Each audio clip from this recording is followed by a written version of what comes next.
नमस्कार, मैं हूं आदर्श कुमार और आप देख रहे हैं द दस्तक 24। आज वार्ता होगी किसान बिल पर और किसानों पर हो रहे शोषण पर। हमारे आज के गेस्ट होंगे श्री आर.के. वर्मा जी। आप राजनीति में हैं, लेखक हैं, विचारक भी हैं और सरकारी महकमे में कार्यरत भी रह चुके हैं। आप सभी जानते हैं कि तमाम धरना प्रदर्शनों, खासकर उत्तर प्रदेश, हरियाणा, पंजाब के किसानों के विरोध के बीच बीते सितंबर माह में 3 में से 2 कृषि विधेयकों को राज्यसभा में पारित कर दिया गया था। विरोध के तीखे सुर को उस समय इससे भी समझा जा सकता था कि एनडीए की पुरानी सहयोगी अकाली दल की सांसद हरसिमरत कौर ने मंत्री पद से इस्तीफा दे दिया था। हालांकि प्रधानमंत्री श्री नरेंद्र मोदी जी दोहराते रहे हैं कि इन बदलावों से किसान का फायदा होगा। विपक्ष के विरोध के बावजूद सदन ने कृषि उपज व्यापार और वाणिज्यिक विधेयक 2020 और कृषक सशक्तिकरण एवं संरक्षण कीमत आश्वासन समझौता और कृषि सेवा पर करार विधेयक 2020 को ध्वनिमत से मंजूरी दी थी। सरकार की दलीलों, किसानों और राजनीतिक पार्टियों के विरोध के मध्य कौन सही है, इस पर चर्चाओं का बाजार गर्म रहा था। क्या है सरकार के 3 बिल, एक बार हम देख लेते हैं। पहले बिल को सरसरी तौर पर देखें तो इससे किसानों को एपीएमसी द्वारा संचालित मंडियों के बाहर भी किसानों को अपनी उपज बेचने की आज़ादी मिल रही है। यह ध्यान रखना होगा कि यह आइडिया एपीएमसी को बंद करने का नहीं, बल्कि एक किसान की पसंद को तरजीह देने का है। यदि किसी किसान को यह लगता है कि अन्य खरीदार के साथ वह बेहतर ढंग से सौदा कर सकता है, तो वह एपीएमसी मंडी में उनकी उपज बेचने के बजाय बाहरी विकल्प को चुन सकता है। दूसरा विधेयक कारोबारियों को खाद्य सामग्री के भंडारण की इजाज़त देता है, जबकि पहले एसेंशियल एक्ट के तहत इस पर रोक थी, क्योंकि माना जाता था कि इससे कालाबाजारी और जमाखोरी बढ़ती है। लेकिन नए विधेयक के बाद कारोबारी बिना रोक टोक के खाद्य सामग्री का भंडारण कर सकेंगे। तीसरा विधेयक farmers agreement on price assurance and farm service bill किसानों को कॉन्ट्रैक्ट फार्मिंग यानी ठेके पर खेती करने को लेकर एक फ्रेमवर्क मुहैया कराएगा। इसमें एक किसान किसी कंपनी से कॉन्ट्रैक्ट पर लिखित समझौता कर सकता है और कंपनी अपनी मर्जी के हिसाब से खेती करेगी। इसकी एवज में कंपनी को किसान को भुगतान करना पड़ेगा। किसान बिल के सभी मुद्दों पर वार्ता होगी। इसके लिए हमारे स्टूडियो में मौजूद हैं आर.के. वर्मा जी। वर्मा जी, आपका हमारे स्टूडियो में बहुत बहुत स्वागत है। आज हम किसान बिल को लेकर चर्चा करने के लिए आपको आमंत्रित किए हैं। चर्चा की तरफ बढ़ते हुए सबसे पहला सवाल आपसे हम करते हैं, जिसका जवाब देना है आपको। न्यूनतम समर्थन मूल्य एमएसपी सरकार को न देने की क्या किसान बिल में साजिश है?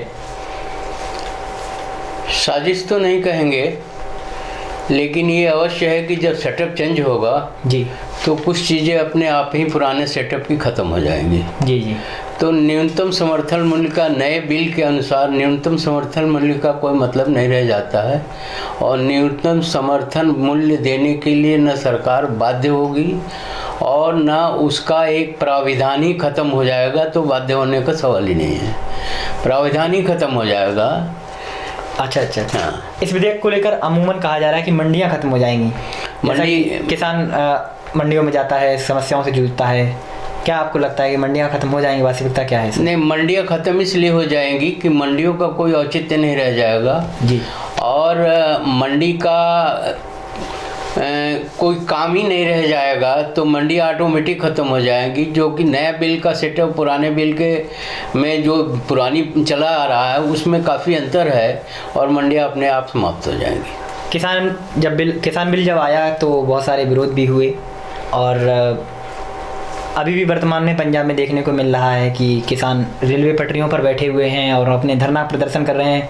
यातायात, रेलवे बहुत प्रभावित हो रहा है। यह बिल कहा जा रहा है कि किसान विरोधी है। विपक्ष ऐसा आरोप लगा रहा है किसानों का इसमें शोषण होगा।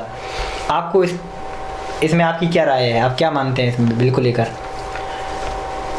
मेरा तो यही मानना है कि किसान विरोधी भी इसे नहीं कहेंगे, और विपक्ष जो है जी, वो किसानों का इसमें कोई नए बिल में मतलब ही नहीं रह जाएगा जी। और किसान जो है अब वो किसान न हो करके एक तरह से वो कर्ता हो जाएगा ज़मीनों का, या उसका एक सेटअप नया चेंज हो जाएगा जी। और किसानों का शोषण पुराने सेटअप के हिसाब से किसानों का शोषण ही कहेंगे, क्योंकि किसानी नहीं रह जाएगी, किसान नाम की कोई चीज़ नहीं रह जाएगी। वो जब कॉरपोरेट घराने और किसान दोनों मिल के काम करेंगे तो किसान शब्द ही ख़त्म हो जाएगा, किसान शब्द का कोई मतलब नहीं रह जाएगा। बिल्कुल, अगर ये भी अवधारणा रही कि किसान के लिए जो कंपनियां आएंगी वो कंपनियां किसानों के लिए शोषण करेंगी, क्योंकि कॉन्ट्रैक्ट के नाम पर जो कंपनियों को लाने का प्रावधान लाया जा रहा है, क्या लगता है कि किसानों का शोषण होगा? किसानों का फायदा भी हो सकता है, किसानों का शोषण भी हो सकता है। फायदा किस प्रकार से आपको? फायदा इस प्रकार से होगा कि किसान जो खाद के लिए, बीज के लिए, पानी के लिए, उसका मैनेजमेंट जमीन का किसान के हाथ में है अभी। जी। वो किसान ही झेलता है इस चीज को और किसान ही करता है, किसान है वो। अभी जब कॉन्ट्रैक्ट सिस्टम आएगा या कारपोरेट घराना आएगा, वो तो ये कहेगा कि आप हमसे इसका मूल्य इतना हम निर्धारित कर देते हैं जी, और ये हम जब आप फसल होगी तो हम इसी मूल्य पर खरीदेंगे। एक कॉन्ट्रैक्ट हो जाएगा, कॉन्ट्रैक्ट फार्मिंग उसको कह लीजिए। किसान काम करेगा, फसल उगाएगा और सारे खर्चे जो है वो खाद, ये चीज़ें जैसा सुनने में आ रहा है वो चीज़ें जो है कारपोरेट घराने प्रोवाइड करेगा और जिस रेट में तय होगा, चाहे उसका रेट बढ़ जाए या घट जाए, वो उसी रेट में खरीदेगा। ये तो फायदे की बात रही।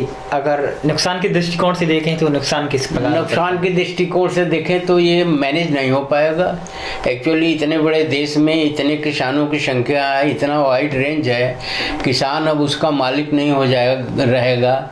जमीनों के मामले उलझेंगे, उसमें गलतफहमियाँ पैदा होंगी। किसान भी अभी गलतफहमी में और सरकार भी गलतफहमी में है। सरकार भी इसको मैनेज किस प्रकार से करेगी, ये अभी कुछ भी क्लियर नहीं है। सरकार ने भी कंपनियों के मामले में अपना पक्ष रखा था। उन्होंने कहा था कि किसानों को पहले से तय दाम मिलेंगे, लेकिन किसान को उसके हितों के खिलाफ नहीं बांधा जा सकता।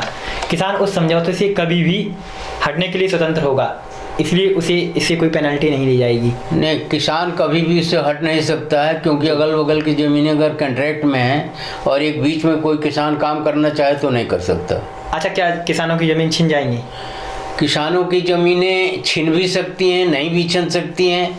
शुरुआती दौरों में तो उसका रिप्रिकेशन नहीं होगा, शुरुआती दौरों में नहीं लगेगा कि क्या हो रहा है क्या नहीं हो रहा है। जब तक पूरी वो क्लियर नहीं होती है, स्थिति क्लियर नहीं होती है, तब तक कुछ भी नहीं कहा जा सकता है कि क्या होगा क्या नहीं होगा, क्योंकि उसका कोई रूपरेखा अभी तैयार नहीं किया गया। लेकिन सरकार ने सर इसमें अपना पक्ष भी दिया था कि बिक्री और लीज पर और गिरवी रखना बिल्कुल प्रतिबंधित होगा।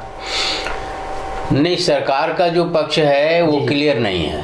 सरकार जो कह रही है कि हम एमएसपी देंगे, सरकार रही कि मंडी नहीं ख़त्म हो गए, इससे भी हम सहमत नहीं हैं। नहीं, सरकार ने अपना ये भी कहा था कि समझौता जो होगा वो फसलों को होगा, ज़मीन का नहीं। नहीं, वो कहने को तो कह रहे हैं कि समझौता ज़मीन का ही होगा, तभी तो फसलों का होगा। ऐसा नहीं है कि ज़मीन का समझौता नहीं होगा। ज़मींदारी प्रथा जैसे लागू हुई थी, जिसमें ज़मीन किसान ही बोता जोतता था और उसका लगान जो है वो गवर्नमेंट को देता है अभी, और पहले ज़मींदार को देता था, उसी तरह के सेटअप बनेगा। अच्छा, अभी धान की फसल मंडियों में पड़ी हुई है, किसान इससे काफ़ी जूझ रहा है। कई दिन हो जाते हैं कि मंडियों में किसान खुले आसमान के नीचे लेटा है, बैठा है। एमएसपी को लेकर भी कई सारी समस्याएं आ रही हैं। जो सरकार ने दर तय की है उसके हिसाब से किसान को लाभ नहीं मिल पा रहा है, और जो पैसे मिलते हैं वो कई महीने या कई दिन लग जाते हैं मिलने में। आखिर किसान को उपज का सही दाम कैसे मिले और इन समस्याओं से कैसे निजात मिले? किसान का सही दाम तो जैसे पहले चल रहा था कि एमएसपी को उन्होंने एक फिक्स कर दिया था कि इससे कम में नहीं होगा, और चूंकि ये व्यवस्था की गलती है, सरकार के नीतियों का तो अलग मामला है, ये व्यवस्था की गलती है। अब वो स्टेट गवर्नमेंट देखे कि व्यवस्था सही हो रही है कि नहीं हो रही है, और जहाँ तक एमएसपी और मंडी का सवाल है तो ऑटोमेटिक ख़त्म हो जाएंगे। उस सरकार की लिएबिलिटी नहीं रहेगी कि क्या दाम दे रहे हैं, क्या दाम ले रहे हैं, वो तो दोनों कारपोरेट और तय करेंगे। तो व्यवस्था बनाने का काम सरकार का, वो व्यवस्था सही नहीं है। बिचौलिए भी इसमें अपना काफ़ी हद तक बहुत ज़्यादा काम अपना कर लेते हैं। नहीं, बिचौलिए ही काम कर रहे हैं। जी। बिचौलिया जो है वो दोनों तरफ से पैसा कमा रहे हैं और बिचौलियों को छूट भी दी जा रही है, क्योंकि ये शासन जो है बिचौलियों को समाप्त नहीं कर पा रहा है। जैसा कि सर सभी जानते हैं कि कोरोना चल रहा है, मध्यम वर्ग का लोग तो परेशान है ही है, साथ में किसानों का भी काफ़ी हद तक नुकसान हुआ है। आपको क्या लगता है कि किसान को वैज्ञानिक खेती की तरफ बढ़ना चाहिए? अभी इतना वो नहीं है, क्या कहते हैं, जागरूकता नहीं है कि किसान जो है वैज्ञानिक खेती की तरफ बढ़ सके, क्योंकि किसान बहुत जागरूक नहीं है, किसान बहुत पढ़ा लिखा नहीं है, किसानों के पास ज्ञान की कमी है और संसाधनों की भी कमी है। अब उसमें सरकार के इच्छा शक्ति की ज़रूरत है, सरकार उसको प्रमोट करे, सरकार उसको करे, क्योंकि ये मान के चलिए कि खेती इस देश में, खेती भारत में स्पेशली घाटे का सौदा है, खेती में कोई फ़ायदा नहीं है जी। कृषि प्रधान देश हमारे देश को कहा जाता है। ऑर्गेनिक खेती पर एक विचार आता है कि सरकार काफ़ी बढ़ावा भी दे रही है पूर्वोत्तर राज्यों में। अगर बात करें, क्या लगता है कि ऑर्गेनिक खेती करने से किसानों का लाभ होगा? किसानों का लाभ तब होगा जब ऑर्गेनिक प्रोडक्ट जो है एक्सपोर्ट हो। जी।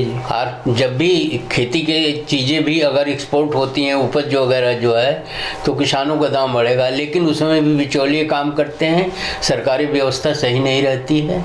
और ऑर्गेनिक खेती आप करेंगे, जो भी प्रोडक्ट होगा उसका घरेलू डोमेस्टिक खपत कुछ नहीं है। जैसे मूसली को ले लीजिए जी। मूसली पैदा आप करते हैं और इस समय 2000 रुपये किलो है जी। किसान अगर पैदा करता है तो उसको मार्केट चाहिए, मार्केट कहाँ बेचेगा? मार्केट है ही नहीं। उत्तर प्रदेश में तो कम से कम कहीं मार्केट नहीं है जहाँ वो किसान अपनी उपज ले जा करके बेच सके। अंतिम आपसे हम थोड़ा विदा लेने से पहले ये चाहेंगे कि कोरोना बढ़ रहा है, समाज के लोगों के लिए कोई संदेश देना चाहते हैं तो आप दीजिए। अब कोरोना में जो कुछ भी डॉक्टर्स सरकार के निर्देश हैं उसका सही तरीके से पालन किया जाए तो कोरोना उतनी समस्या नहीं है। वैसे भी कोरोना को लेकर के काफ़ी संदेह हैं जी, लोगों में काफ़ी भ्रम है।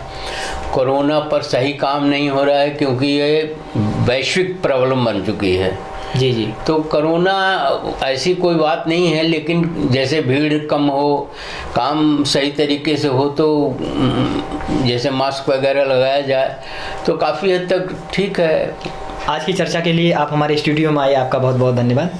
किसान बिल पर अपनी राय रखने के लिए हमारे साथ थे आर के वर्मा। बखूबी आपने अपने विचार रखे। आपको यह वार्ता कैसी लगी हमें कमेंट सेक्शन में बताएं। साथ ही अभी तक आपने हमारे चैनल को सब्सक्राइब नहीं किया है तो तुरंत सब्सक्राइब कर लें। खबरों का सिलसिला हमारी वेबसाइट पर भी जारी है जिसे आप पढ़ सकते हैं। नमस्कार।